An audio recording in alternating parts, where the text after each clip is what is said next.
Welcome to this week's episode of Esports Wrap. I'm your host, Michael Amorgan.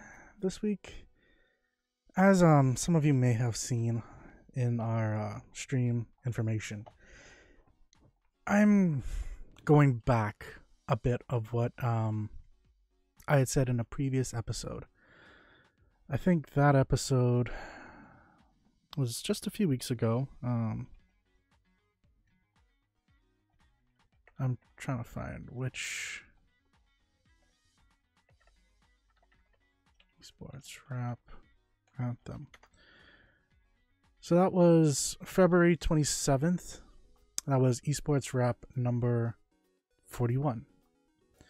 That's when I released it on YouTube. You can listen to that episode there, or listen to it as a podcast, pretty much anywhere that you listen to podcasts, on our website, moarcookies.com, MOAR cookies.com.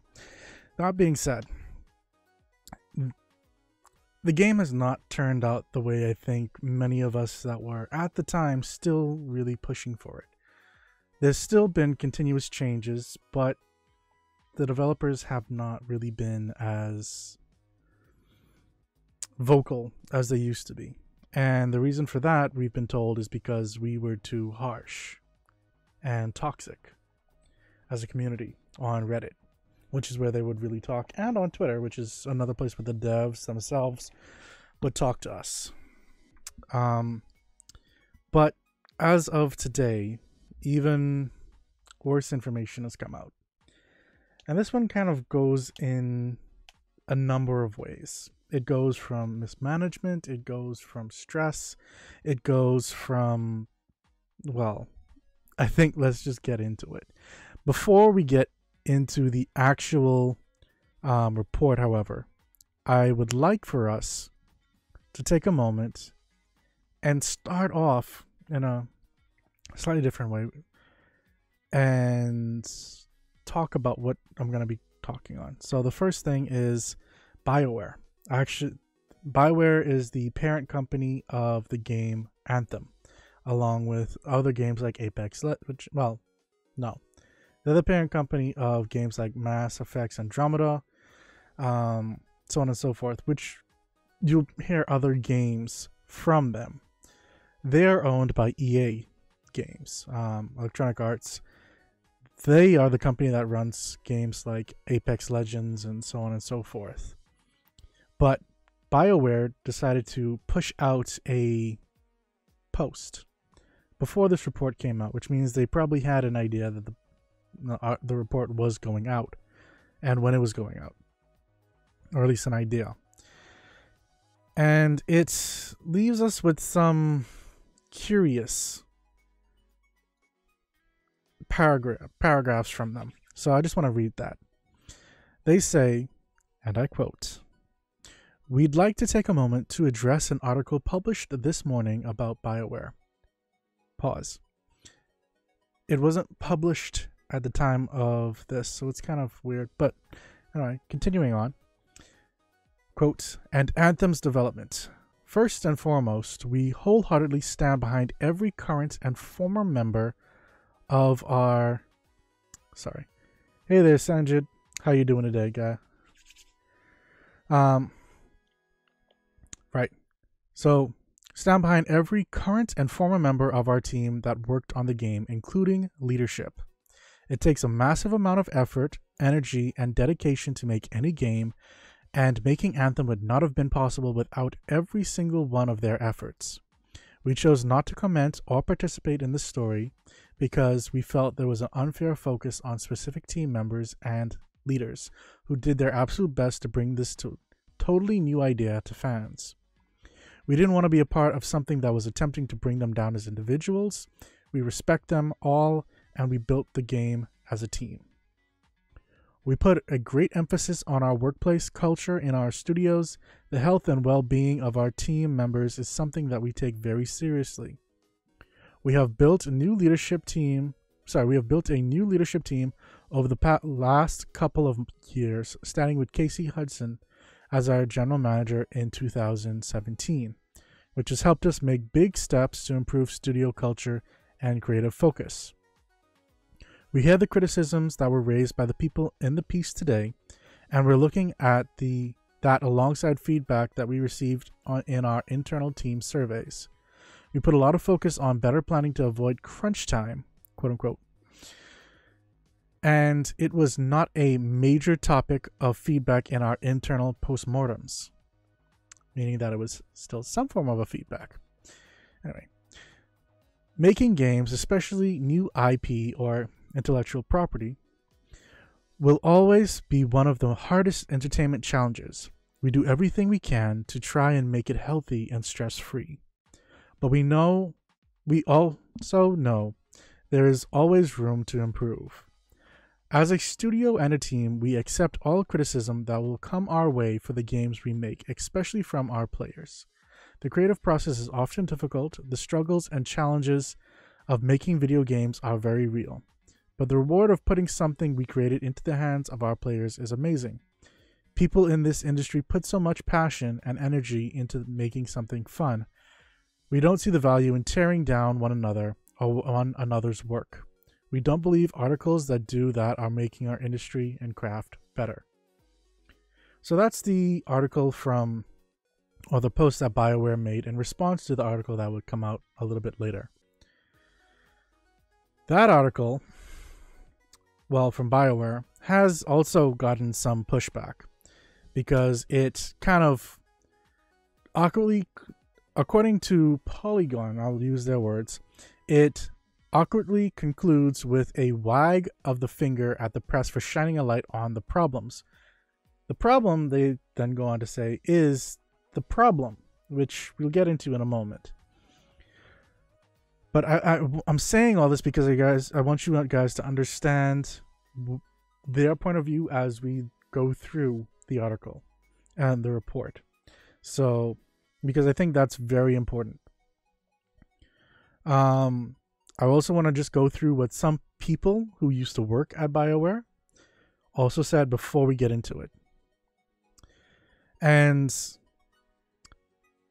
now, this guy, Manver Hitter, says, I can't speak to any of Anthem's devs itself, but all the criticisms of Frostbite, excuse the language, the shittiest engine I've ever worked on, 100% on point, and seriously, my life is so much better on Unreal now, where things, work and content creators are, empowered.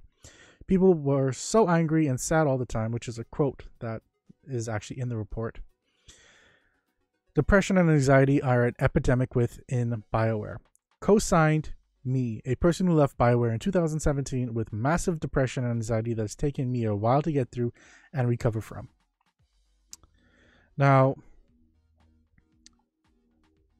they also then go into say from Jason Schreier, he says, the more I reread and think about BioWare's response, the more I'm amazed by how cowardly it is. Written before they even read the article, attacking a journalist for reporting the truth about a company in crisis. It's almost hard to believe. And to be quite honest, this report does paint it to be like that it's a company in crisis. So let's actually get into the article. I know I kind of led you on for a little bit so far. So this article is done by Jason Schreier, the guy I just mentioned. As he's saying, he rereads the post from BioWare, which, he knows when the article was posted. He posted it himself. So he knows the time that he was supposed to do it. This is on Kotaku's website, so you can actually go read it there as well if you want. But I'll try to make it entertaining and give my feedback on this as well as we read. And I quote, "It wasn't even supposed to be called Anthem. Just days before the annual E3 convention in June of 2017, when the storage studio BioWare would reveal its newest game, the plan had been to go with a different title, Beyond. They'd even printed out Beyond t-shirts for the staff. Then, less than a week before the Los Angeles press conference, held by BioWare's parent company Electronic Arts, word came down that securing the rights to the trademark would be too difficult. Beyond was ruled out. The leadership team quickly switched to one of their backup options, Anthem. But whereas Beyond had been indicative of what Bioware had hoped the game would be, you'd go beyond the walls of your fort and into dangerous wilds around you, Anthem didn't really mean much. Everyone was like, well, that doesn't make any sense. What does it have to do with anything? Said one person who worked on the game. Just days before their game's announcement, the team at Bioware had a brand new name that no one really understood. And pausing, Strand, you saying that, but under scrutiny, that is how you find issues and improve the way you develop a game. Listening to your customer views and opinions help you grow as a business and even friendly, open company. And I agree. I think that's what Bioware is trying to say that they're doing, that they're listening to feedback, but at the same time, you're going to see where articles like this are what break open cultures. They broke open massive culture differences when it came to equality of pay, how women were treated. I mean, look at what happened. I think it was with Uber and the really sexualized stuff that was happening there. So, I mean, stuff like this is articles like this, reports and actual real serious investigation and journalism. Like, this is the key part of journalism right here, in my opinion. They really set, well, foot to ass in some ways. Apologies for that, but you kind of need stuff like this. But let's continue. Such a major last-minute upheaval might seem strange to an outside observer, but on Anthem, it was common. Very few things went right in the development of BioWare's latest game, an online cooperative shooter that was first teased in mid-2012, but spent years floundering in pre-production. Many features weren't finalized or implemented until the very final months, and to some who worked on the project, it wasn't even clear what kind of game Anthem was until that E3 demo in June of 2017. Now, mind you, it was teased in 2012. Less than 2 years before it actually came out, which is in 2019, February of 2019. Later, they came up with an explanation for the name. The game's planet was enveloped by something called the Anthem of Creation, a powerful, mysterious force that left environmental cataclysms across the world. When Anthem launched in February of 2019, it was panned by fans and critics. Today, it has a 55 on the review aggregation site Metacritic, BioWare's lowest score since the company was founded in 1995. The developer, once known for his ambitious role-playing games like Dragon Age and the original Mass Effect trilogy, has now 2 critical flops in a row, following 2017's disappointing Mass Effect Andromeda, which I mentioned earlier. Although hardcore fans have put their faith in BioWare to continue fixing Anthem's bugs and improving its mechanics, especially since Bungie's Destiny, a similar game, had a rough launch and eventually recovered, few were happy with the initial release. Anthem wasn't just buggy and thin on content, it also felt half-baked, like it hadn't been playtested and tweaked enough by developers with experience playing on other loot shooters. In the weeks after launch, there appeared to be a major new problem every day. Now, I'm going to take that with a grain of salt. It wasn't as bad as this person's making it out and making it seem. It certainly did have its issues, though. I won't deny that. And every time they fixed something, they, for the most part, broke something in return. Fans have speculated endlessly as to how Anthem went so awry. Was it originally a single-player role-playing game like BioWare's previous titles? Did EA force BioWare to make a Destiny clone? Did they strip out all of the good missions to sell later as downloadable content? And is the loot system secretly driven by an elaborate AI system that keeps track of everything you do so you can get to spend more money on the game? The answer to all of these questions is no. The account of Anthem's development, based on interviews with 19 people who either worked with the game or adjacent to it, all of whom were granted anonymity because they were not authorized to talk about Anthem's development. It is a story of indecision and mismanagement. It's a story of technical failings, as EA's Frostbite engine continued to make life miserable for many of BioWare's developers, an understaffed department struggling to serve their team's needs.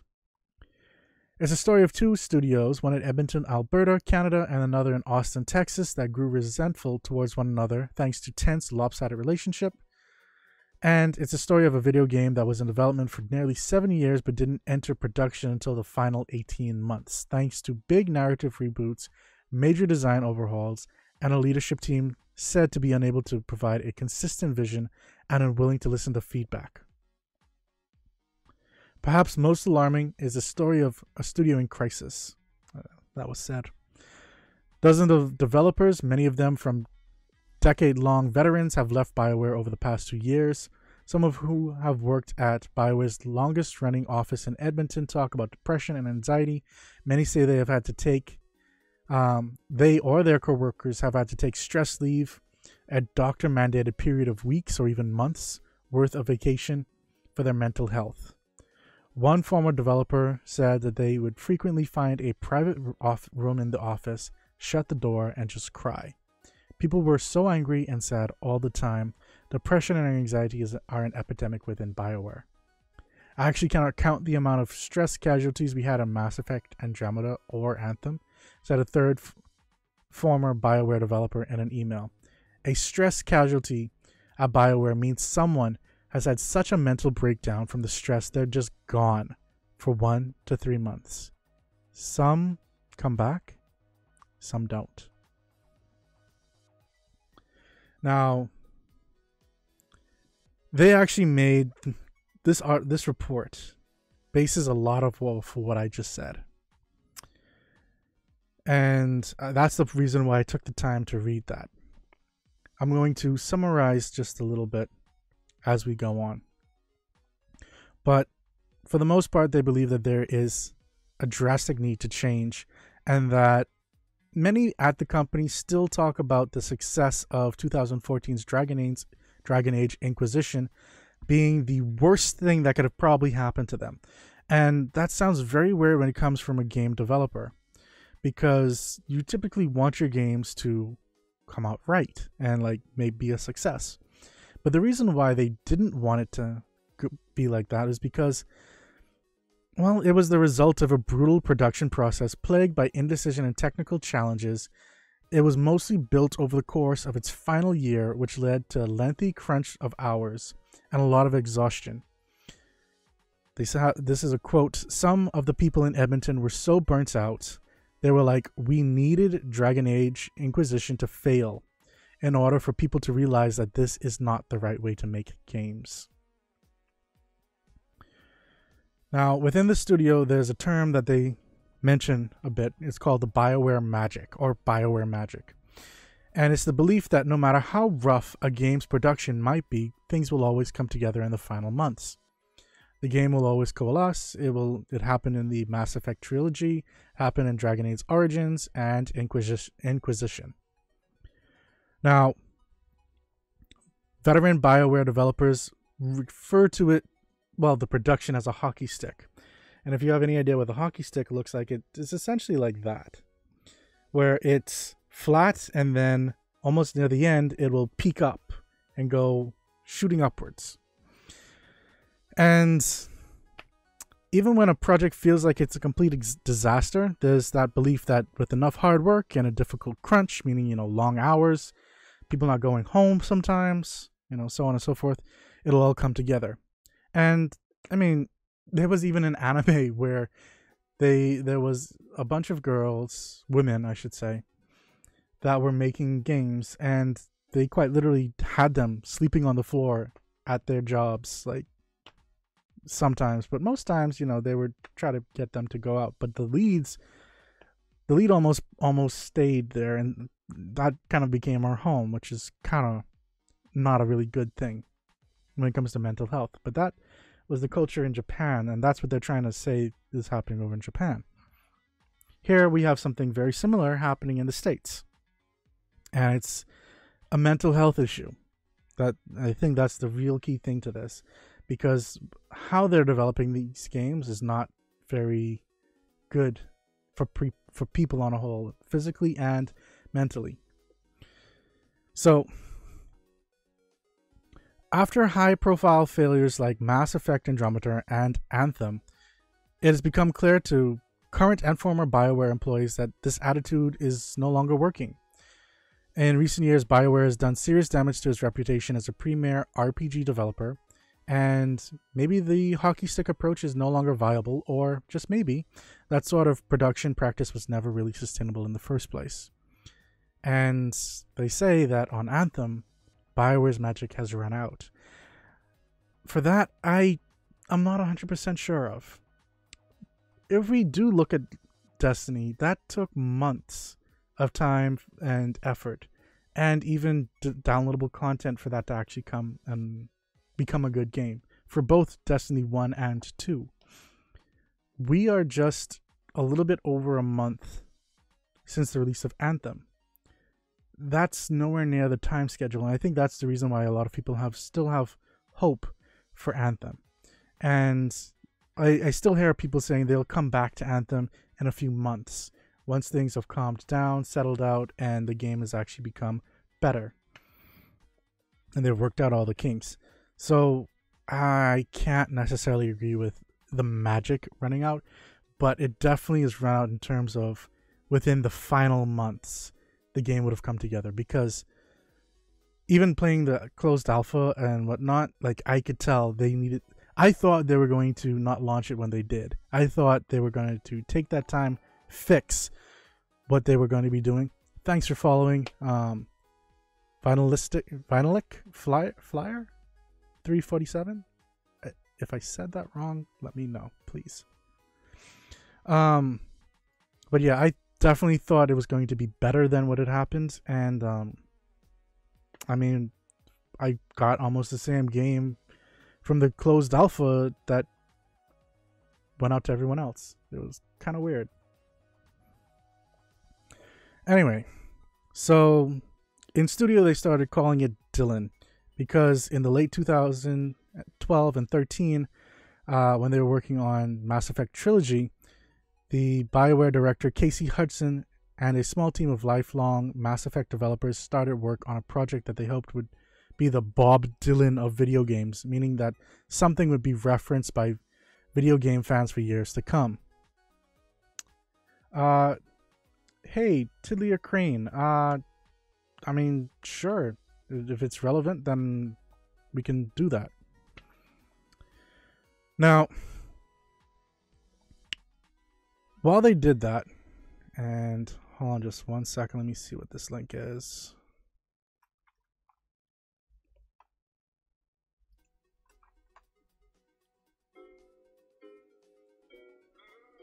Oh, it's audio.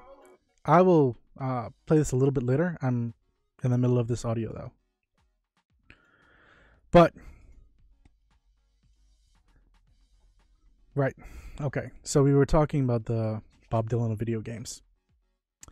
Now, they were saying that it was a mystery project. Anthem was a mystery project. You even needed a password to get into the wiki, and the team stayed small. Most of the staff were on Dragon Age Inquisition, which needed all hands on deck to ship by the end of 2014. The early ideas for Anthem were ambitious and changing constantly according to the people who were on the project. As it is typical during this sort of ideation phase, nobody really knew what the game would look like, and they just wanted to see what might be cool. It would be an action game, certainly, but you'd be able to play with your friends. The goal was to get away from the traditional sci-fi and fantasy, so it would feel distinct from Mass Effect and Dragon Age. Now, the concept that quickly emerged was the idea of a dangerous, hazard-filled planet. Anthem would be set on a hostile alien world, and in order to go out into the wilderness, you needed a robot suit, a realistic, NASA-inspired robot suit. The pitch was simple. Iron Man, but less cartoony. Which is kind of funny now because there's now an Iron Man VR game for PS4 coming out. Sanjid says, they argued the point of bringing out a hot patch and something else seems to be broken. Yes, I agree. They should not have released it with a lot of bugs, but unlike most games that have issues when they are released, they take months to even fix minor bugs and other technical issues. And I agree. Like, there are bugs that are still inside Anthem from when you first started, but they have taken a lot of time to actually work out a lot of the bugs, especially the quality of life ones.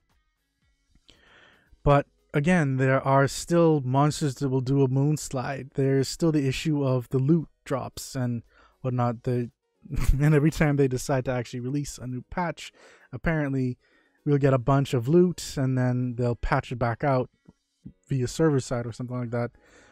And so the loot goes back down. So I mean, it's a up and down thing for me. But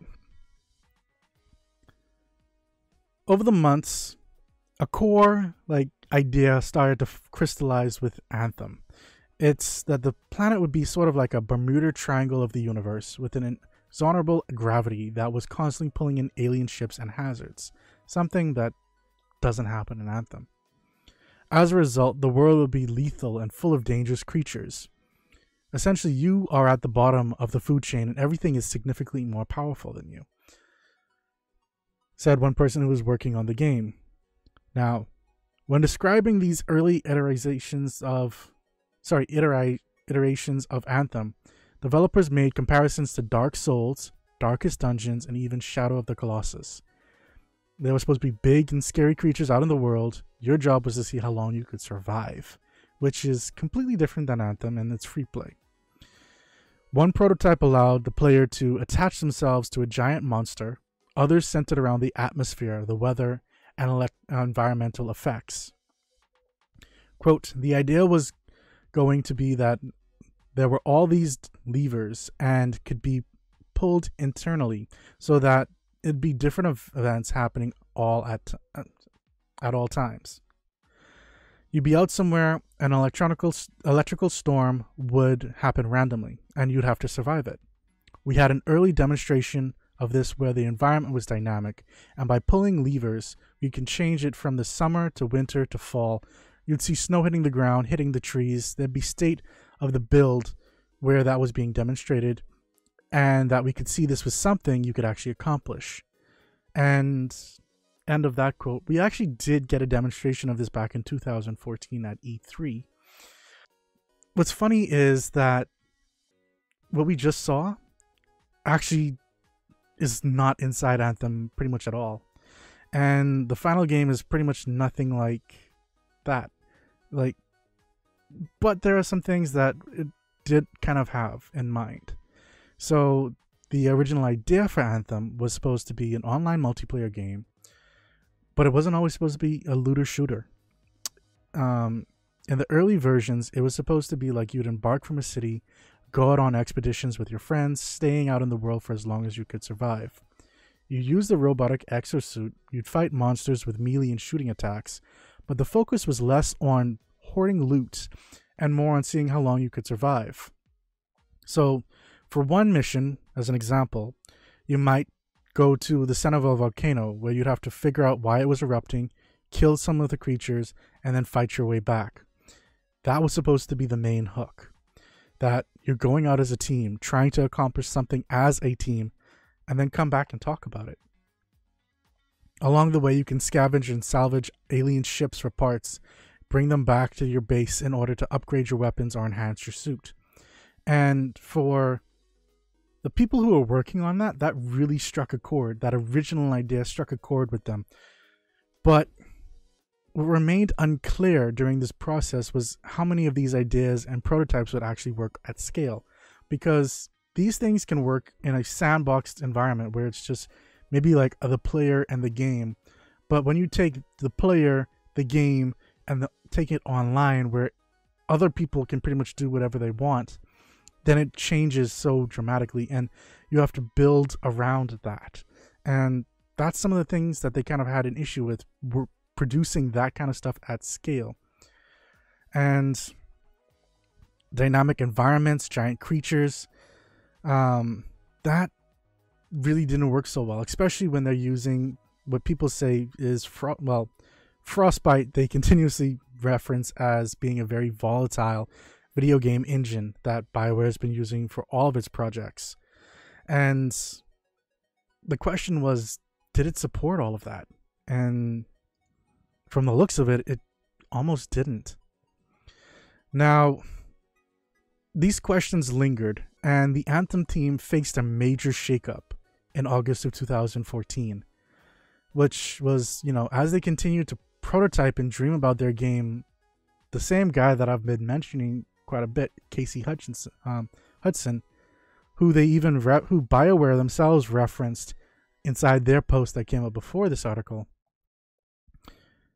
He's the guy that was their lead designer, and director, and he left.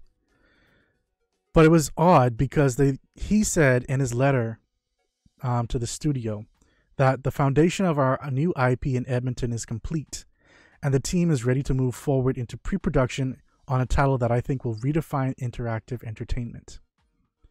Now, John Warner, a relatively new hire who had worked on for Disney before joining EA in 2011, took Casey's role. Now, BioWare veterans tended to describe him as his Mass Effect team as the Enterprise from Star Trek. They did what the captain said, and they were all laser focused on a single destination. Now, the Dragon Age team, on the other hand, people would reference them as more as a pirate ship, going from port to port until it reached its final destination. So that Anthem's team, that Enterprise, laser focus, that wasn't there anymore. And a lot of people, when they heard the news of him leaving, that drew a lot of worry. People still hoped that the core team itself would have still been able to hold up and produce on what the initiative was. And at times, we kind of got the idea that it was, but the worry was still there. Now, hey, Smoker, 935, welcome to the stream. Now, people still remained happy because, Dragon Age Inquisition shipped out at the end of 2014 to critical acclaim. A lot of those developers moved over to Anthem. They found a team full of high hopes and ambitious ideas. Thanks for following, Smoker. Welcome to the cookie pack, dude. Now, here's the thing. They say that these people are happy. And at the time, EA say that they had team health reports. And Anthem's morale was among the highest in all of EA. It was really, really good for quite a while. And everyone saw that there was so much potential in these early prototypes. And as one of my co-hosts like to say, he doesn't believe in potential. But that's the key word, potential. One of the BioWare developers who hadn't yet moved over to Anthem recalled hearing those colleagues talk about how much better they had it than the people who were stuck on Mass Effect Andromeda, which was a time going through, they were going through serious struggles, and thanks to technical challenges and significant directional changes, they took so much time to experience. They thought surely that couldn't happen to Anthem because of how well things had gone so far. Thank you, Smoker. I appreciate that. And I love that you love my videos. That means a lot, honestly. Now, one of the developers who worked on the game said that, they took so much time to get the experience correct that they thought that's why morale was so high. They knew they had taken the time to really refine what it was wanted and the game to be about, and they just had to go and produce it. Hey, Bud Blazer. I I hope I am. Now, here's what they say. Why would you do that? Why? Sorry, not why, but how could you go and produce this content? And as development progressed, it became clear that some of Anthem's team's original ideas either wouldn't work or weren't quite solidified enough to be implemented. Take traversal, for example. The mandate was that Anthem's world would be massive and seamless. But how would you get around? The team played around with prototypes, exploring different ways in which your exosuit would move vertically across the world. For a long time, they thought it'd be climbing up the sides of mountains and ledges, but they couldn't really get that quite right. The early iterations of flying, which developers say was removed from and re-added to Anthem several times, were more like gliding. And members of Anthem team say it was tough to get the system feeling from all that fun. Every time they changed the traversal, it meant changing the world design accordingly, flattening and stretching terrain to accommodate the latest movement style. Now, just that by itself is difficult because knowing how players go, they're going to try and jump to areas they shouldn't really be going. There's going to be like invisible walls eventually somewhere. It's doing something like that is not the easiest thing. And having to consistently do that is not going to be really cohesive. Now, there were experiments where the dynamic creatures and environmental hazards would spawn randomly from the world, but those weren't working smoothly either. And that took a long time, they say, that the game was super reliant on this procedural system that just wasn't fun. The story also started changing drastically too, because in early 2015, the veteran Dragon Age writer David Gator moved over to Anthem, and his version of the story looked a lot different than the ideas of which they'd been working and experimenting on for the past few years. His style was traditional Bioware, big, complicated villains, ancient alien artifacts, and so on, which rankled some of the developers who were hoping for something more subtle. There were a lot of resistance from the team who just didn't want to see a sci-fi Dragon Age, I guess, said one developer. Another said, a lot of people were like, why are we telling the same story? Let's do something different. And that is actually the idea that they were trying to go for when they first started. And that's what struck the chord with those veterans because they were doing something so different. So going back to this typical big baddie, speed him, save the world kind of thing didn't quite feel right. When they were asked for comments on it, though, Gator said in an email that when he'd started on the project, Anthem design director Preston, oh boy, I'm going to say this name wrong, Watamanaluk, had pushed him in a science fantasy direction, and he was fine with that, as fantasy is more my comfort zone anyway. But it was clear from the outset that there was a lot of opposition to the change from the rest of the team. Maybe they'd assumed the idea for it came from me, I'm not sure, but it's comments like it's very Dragon Age kept coming up regarding any of the work me or my team did, and not in a complimentary manner. There was a lot of people who wanted to say over Anthem's story and kept articulating a desire to do something different, without really being clear on what it was, that outside of it just not being anything Bioware had already done, which is apparently a bad thing. From my perspective, it was rather frustrating. Now that's from Gator. Gator left Bioware pretty much like a year later. And says that as time passed, he didn't feel keen to play the game that he was working on. Which led to new writers for Anthem and totally new story reboots, which led to even more chaos. Like, as you can imagine, writing for Bioware sets the foundation for all the games. Then when writing is unsure of what it's doing, it causes a lot of destruction to a lot of departments. This instability had become par for course on Anthem's team, as Hudson's departure left a void that proved tough to fill. And, quite honestly, that's why people had that big concern when he left. It's because who do you get to replace this guy? Like, he's done so much. He's well respected. It was not really that great of a move.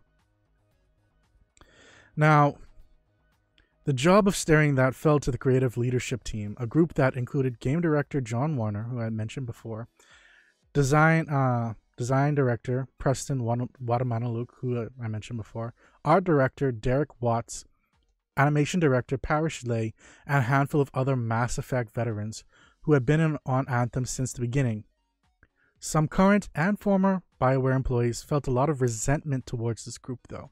In interviews, many who worked on Anthem accused the leadership team of indecision and mismanagement.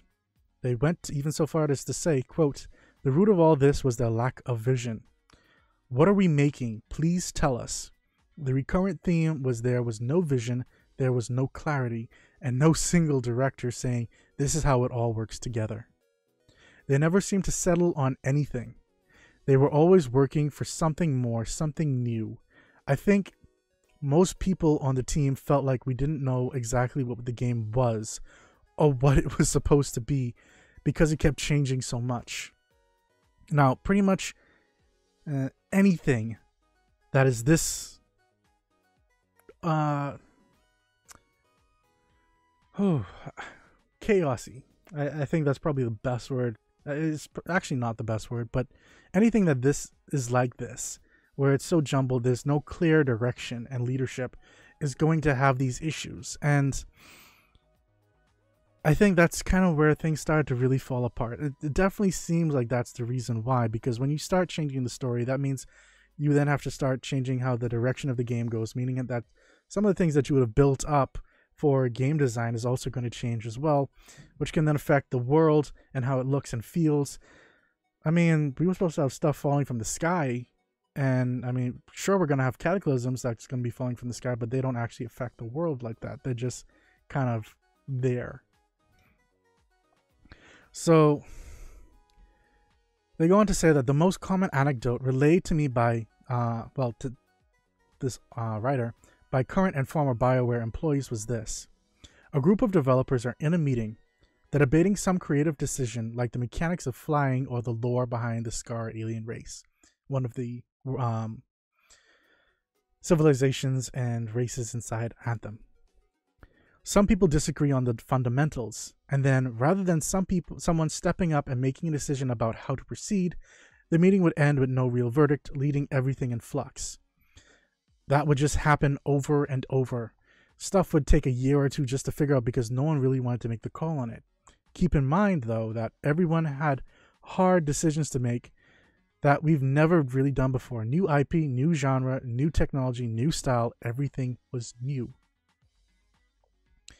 Now, taking a step and looking at that, there has been some companies that have taken it to themselves that after meetings, they will then hold a little bit of a survey to say, was there anything really worthwhile that came out of it? And if the answer is a majority no, then they know they need to change up how they're having these meetings. Either stop having them, change the people who's actually in the meetings, make sure the people who are supposed to be in the meetings are actually there, things like that. And I know from my personal experience, if something like that was to happen and people actually worked on changing how the meetings actually worked, then a lot of the stuff that should happen typically would happen. But throughout 2015 and 16, it appeared that Anthem's team, they were accomplishing very little. And they struggled with the online infrastructure. They didn't figure out how to do the missions. I mean, even up to just a few weeks ago, they still didn't know how to work with some of the missions, and they were still removing like fog gates and stuff like that because of how people hated either them happening before or after the missions and people getting locked out of areas with a fog gate while their team was stuck without them on the other side. Now, While they were doing all that, they also had to build a few environments and creatures, and it wasn't clear exactly what the basic gameplay would look like. The story was changing, progress on the game grew sluggish. One early idea was that there would be multiple cities, which would eventually turn into one city, and player-created outposts, which eventually turned into one city, and a mobile starter base, which eventually turned into just a single fort. And those earlier survival ideas just melted away. There was some still figuring out the core parts of the IP, like crafting material, which is Ember, how technology worked, that sort of thing. The whole back-end architecture and everything wasn't figured out yet either. At the same time, BioWare's studio leadership had to focus much of its attention on Mass Effect Andromeda, a game that was still causing headaches for just about everyone, and whose rapidly approaching release date was set in stone. Put another way, Anthem might have started looking like it was on fire, but Andromeda was already nearly burnt to the ground. Complicating these problems even more was the fact that sometimes when the Anthem leadership team did make a decision, it would take weeks or even months just to see it set into action.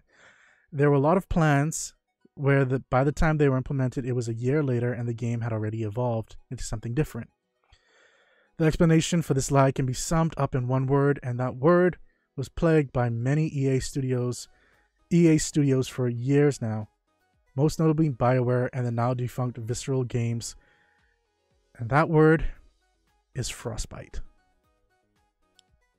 That's their video game engine, if you didn't remember. Now, they say that, quote, Frostbite is full of razor blades. They say that as the engine or the suite of technology that is used to make a game created by EA's Swedish studios DICE in order to make battlefield shooters, the Frostbite engine became ubiquitous across Electronic Arts within this past decade, thanks to initiative led by former executive Patrick Schwerdling to get all of its studios under the same technology. By using Frostbite rather than a third-party engine like Unreal, those studios could share knowledge and save a whole lot of money in licensing fees. Now, BioWare shifted to Frostbite for Dragon Age Inquisition in 2011, which caused massive problems for that team. Many of the features for those developers are taken for granted in previous engines like save load systems and third-party cameras simply did not exist in Frostbite, which meant that the Inquisition team had to build them all from scratch. And Mass Effect Andromeda ran into similar issues. Maybe the third time was going to be the charm? Nope. Anthem was not the charm. Using Frostbite to build an online-only action game, which BioWare had never done before, led to a host of new problems for BioWare's designers, artists, and programmers. They say that, quote, Frostbite is like an in-house engine with all the problems that entails. It's poorly documented, hacked together, and so on, with all problems of an externally sourced engine. No one you actually work with designed it, so you don't know why this thing works the way it does, why it's named the way it's named. They go on to say that throughout the early years of the development, the team realized that the ideas they had originally conceived would be difficult, if not impossible, to create on this new engine, Frostbite. The engine allowed them to build big, beautiful levels, but that wasn't equipped with the tools to support all of those ambitious prototypes that they had created. Slowly and gradually, they'd started cutting back on the environmental and survival features that they'd devised for Anthem, in large part because they just weren't working. Quote, part of the trouble was that you could do enough in the engine to hack it to show it was possible, but then to get it to the investment behind it to get it to actually done took a lot longer. In some cases, you'd run into a brick wall. Then you'd realize, oh my God, we can only do this only if we reinvent the wheel, which is going to take too long. It was sometimes difficult to know when to cut and run. Even in today's day and age, though, they say that the developers say that Frostbite can make their jobs exponentially more difficult, which is not what you want when you have a video game engine. You want it to make their jobs easier. Now, building new iterations on levels and mechanics can be challenging due to sluggish tools, while bugs can take few minutes to squash might require days of back-end and forth conversations. If it takes you a week to make a little bug fix, it discourages people from fixing bugs. If you can hack around it, you hack around it as opposed to fixing it properly. They would say that the biggest problem that they had with Frostbite was how many steps you needed to do something basic. With another engine, they could do something themselves, maybe with a designer. Here's the complicated thing, because it's hard enough to make it a game, it's really hard to make a game where you have to fight your own tool set all the time. And even from the beginning, Anthem's senior leadership had to make the decision to start from scratch for a large part of the game's technology rather than using all the systems the company had built for Inquisition and Andromeda. Part of this was probably because of the desire to stand out from those teams, but the explanation was simple. Anthem was online. Those other games were not. The inventory system that Bioware already had designed for Dragon Age on Frostbite might not stand up to an online game either, so Anthem's team figured they'd probably have to build a new one. Towards the end of the project, we started complaining, said one of the developers. Maybe we would have gone further if we had Dragon Age Inquisition stuff, but we were also complaining about lack of manpower in general. It often felt to the team that they were understaffed, according to the developer and others that worked on the game. Many were told that the team was a fraction of the size of the developers behind similar games like Destiny and The Division. And there was a number of reasons for this. One was, in 2016, the FIFA games had to move over to Frostbite, and the annual soccer franchise was EA's most important series, bringing a large chunk of the publisher's revenue, and Bioware had programmers with Frostbite experience, so EA shifted them over to FIFA. Which was definitely not good. A lot of the really talented engineers were actually working on FIFA when they should have been working on Anthem, said one person who was working on the project.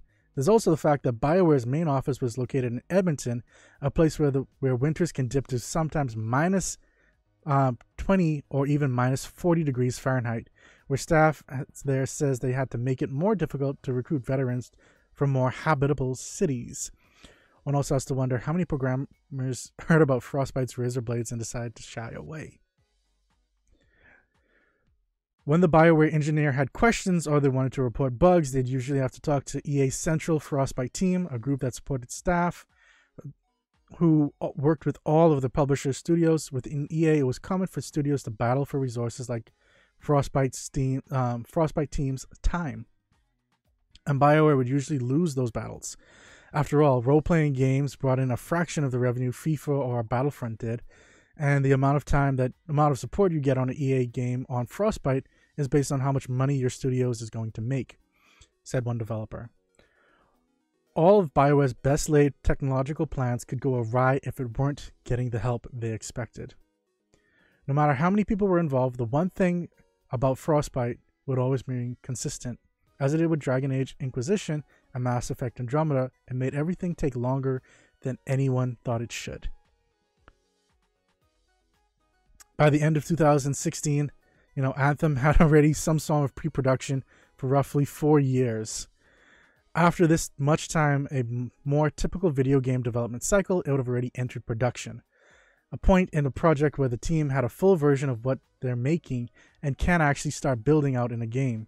So those who were working on Anthem say that when they started feeling like that's when they were in trouble, like the game was screwed. They would soon have to face some sort of last-minute production crunch that their co-workers were suffering on Mass Effect Andromeda. Yet, word came down from leadership that everything would work out and it was time for Bioware magic. You had to throw your prior knowledge out and either go on blind faith or just hope that things were going to turn out well. A lot of the veterans, guys who had only ever worked at Bioware, said that everything was going to be fine in the end. It was really hard on people who couldn't go on that blind faith. One of the developers also said that, they and some of their coworkers would bring up these concerns to directors only to be ignored. You'd come to management saying, look, we're seeing the same problems on Inquisition and Andromeda where design wasn't figuring things out and it's getting really late in the project and the core of the game isn't defined. Basically saying, hey, the same mistakes are happening again. Did you guys see this the last time? Can you stop this? And they'd just be quite dismissive about it. Over the months, though, Anthem had begun naturally picking up ideas and mechanics from loot shooters like The Division and Destiny, although even mentioning the word Destiny was taboo at Bioware. Diablo 3 was the preferred reference point. A few people who worked on the game said that trying to make comparisons to Destiny would elicit negative reactions from studio leadership. We were told quite definitively, this isn't Destiny, but it kind of is. What you're describing is beginning to go into that realm. They didn't want to make those correlations, but at the same time, whether you're talking about fire teams and you're going off and doing raids together about gun control spells, things like that, there's a lot of elements that correlate and cross over. But because the leadership didn't want to discuss Destiny, they found it hard to learn from what Bungie looter shooters did well. They needed to look at games like Destiny because they're the market leaders. They're the guys that have been working on these things best, and that they should have been looking at them as how to do things. As an example, the developer brought up the unique feel of Destiny's large variety of guns, something that Anthem seemed to be lacking, in large part because it was being built by a bunch of people who had made RPGs. We didn't have enough knowledge and design skill to be able to do that and develop that kind of diversity. One long-standing Bioware tradition is for their teams to build demos that the staff could take home during the Christmas break, and it was Anthem's turn for Christmas of 2016. By this point, though, BioWare's leadership had decided on removing flying from the game. They just couldn't figure it out, how to make it feel good, and Christmas builds took place on a flat terrain. You'd run through the farm and shoot some aliens.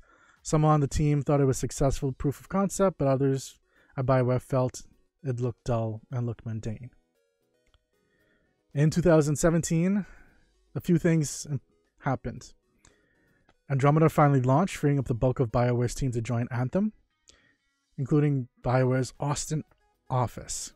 And the Montreal office began to quietly wind down and eventually closed, leaving BioWare as 2 entities rather than 3. Now, developers said that Swordners summoned a group of high-level BioWare staff to fly out of Stockholm, Sweden, and meet with the developers at DICE, the studio behind Battlefield and Frostbite.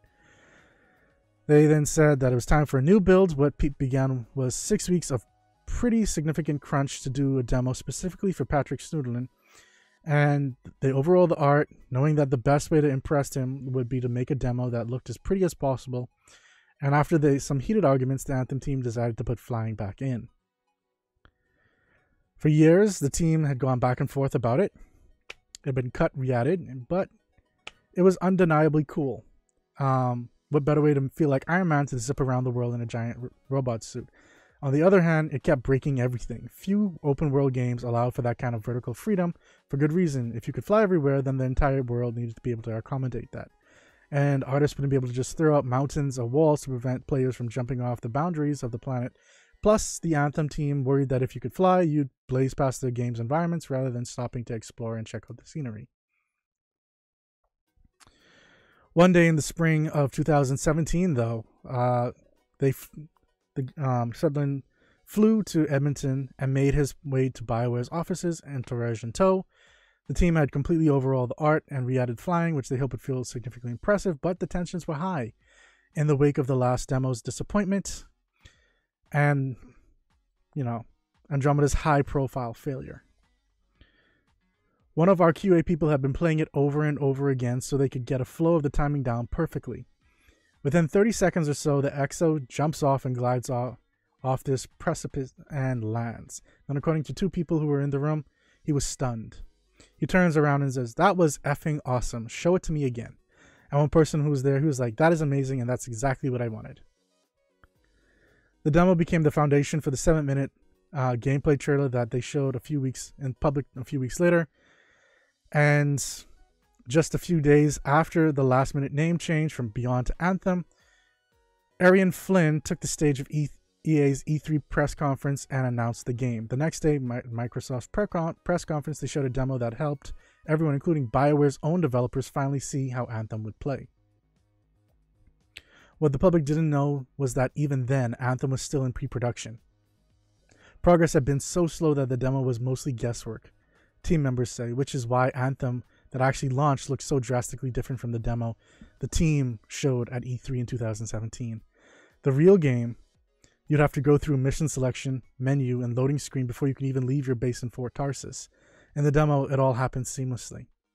The demo is full of dynamic environments and giant creatures and mechanics that bear little resemblance to the final product.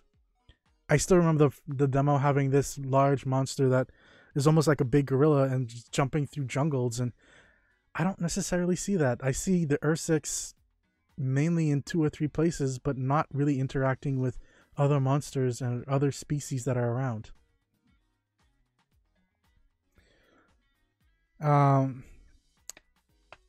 But that's when it really felt like that's the game that they were making.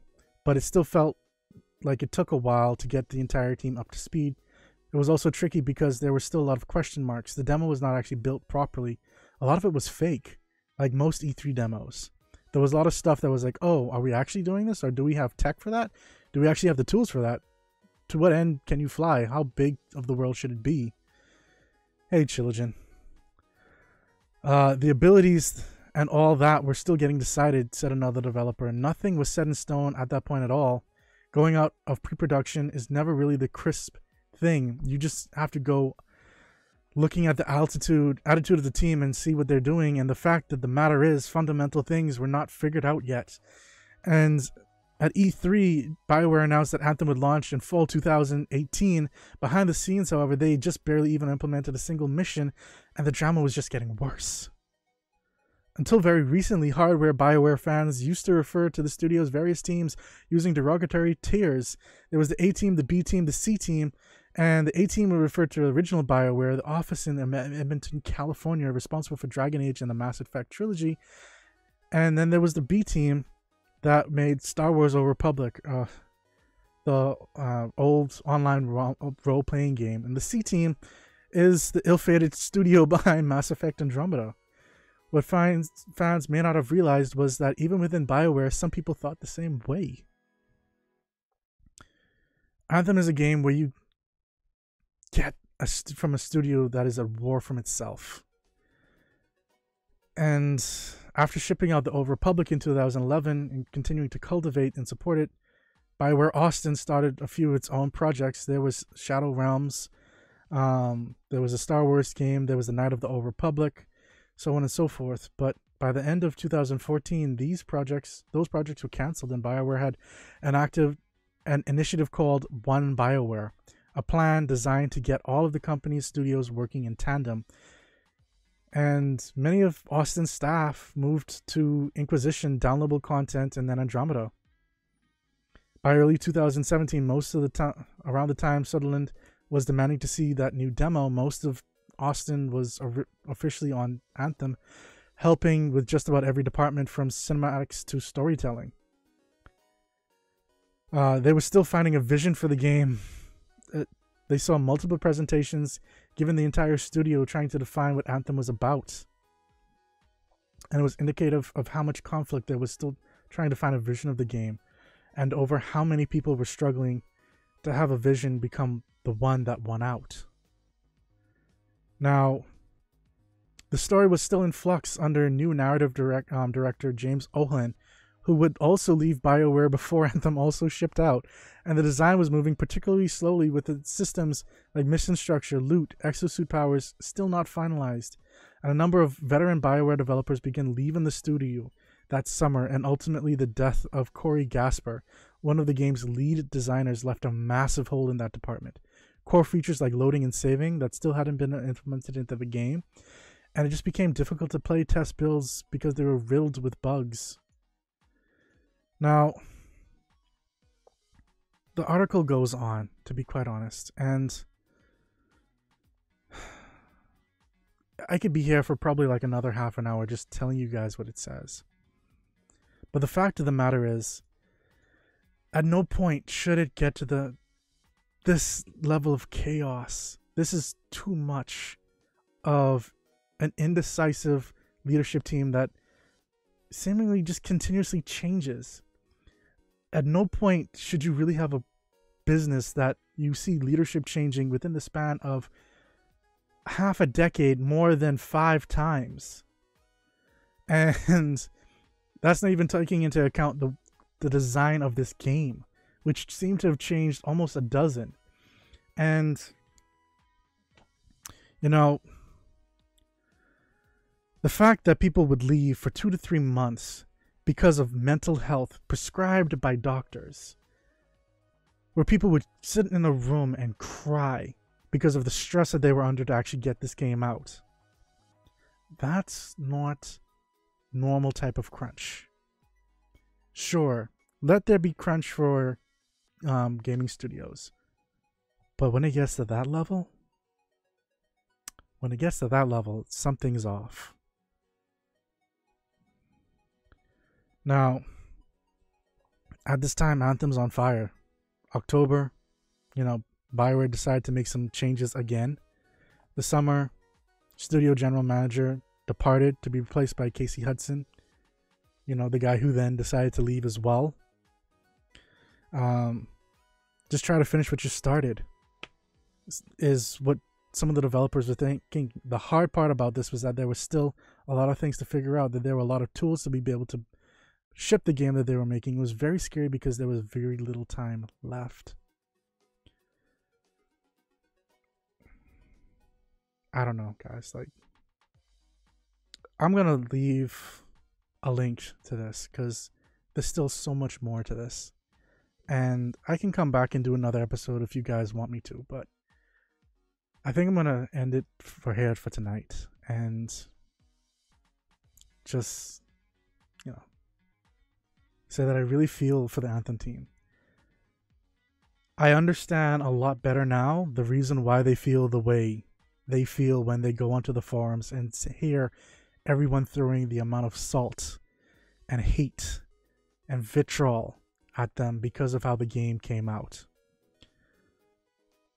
In all honesty, BioWare the developers didn't really seem to have much of a choice.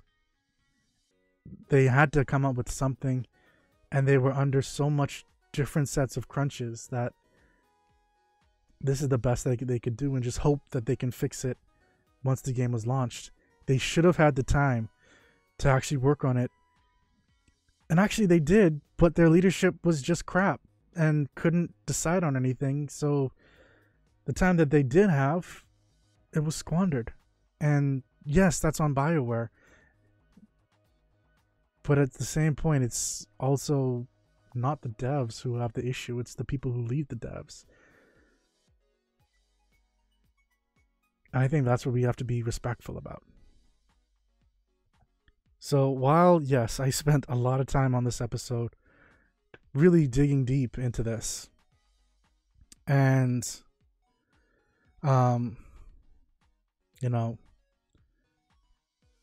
there's a lot of changes that have happened. In the weeks after launch, BioWare's Austin office began taking over live service as it had been planned. Edmonton started to move over to new projects like Dragon Age 4. There's a belief that Anthem can be fixed, that with a few more months and some patience from players, it will have the same redemption story as so many service games before it, from Diablo 3 to Destiny. Yet, questions linger about Anthem's production practices. Many of those who have left the company over the past few years share concerns about the studio's approach to game development. There's widespread worry that the soul of BioWare has been ripped away, that this belief in BioWare magic has burnt too many people out, that too many talented veterans have left.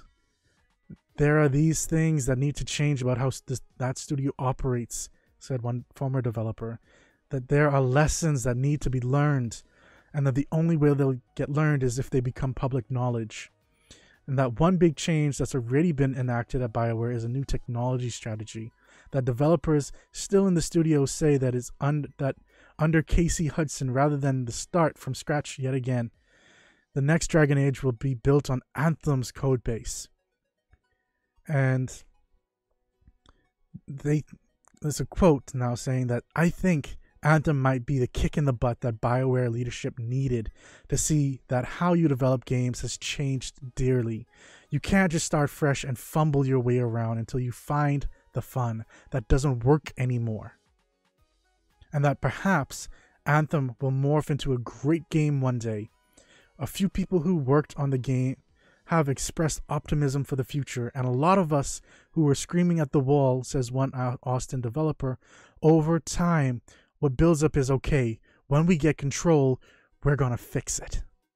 Sure, the game has all these problems, and we understand them. It's very much a motivated to fix attitude.